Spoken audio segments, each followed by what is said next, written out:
તો હવારમાં કોલેજ હાલે જતા ને તે નાનપણનો નિર્ણય મળી ગયો રસ્તામાં. જોવો તમે આગળ વિડીયોમાં ખબર પડી જશે. તો ગુડ મોર્નિંગ, જય દ્વારકાધીશ બધા મિત્રોને. It's time to college paper પૂરા થઈ ગયા ને આપણે તૈયાર થઈ ગયા નોકરીએ જવા. ત્યાં તો આપણે નોકરી જવા માટે તૈયાર થઈ જતા આગળ હાલે જતા ને ત્યાં તો આપણને રસ્તામાં નાનપણનો નિર્ણય મળી ગયો. જો કે દૂનો ગોતતો હતો પણ મળતો નતો, પછી આજ મળ્યો.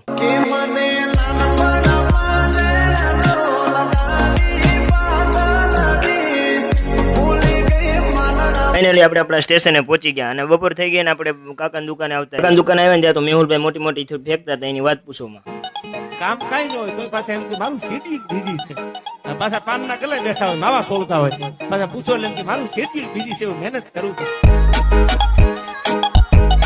ત્યાં તો રસ્તામાં આપણને મળી ગઈ કોકની જાન જતી હતી. હવે લગન સીઝન ચાલુ થઈ ગઈ. મારા લગન કેટલી થઈ છે રામ જાણે, યાર કાંઈક કરવું પડશે. ઘર ભેગું થાને ભાઈ. સાંજ પડી ગઈ ને આવી ગયા બધા બાર. હવે ઇટ્સ ટાઈમ ટુ ઘરે ખસકાવે. મળીએ છીએ નેક્સ્ટ બ્લોગમાં. ત્યાં સુધી બાય બાય. બધાને ફોલો કરવાનું ભૂલતા નહીં.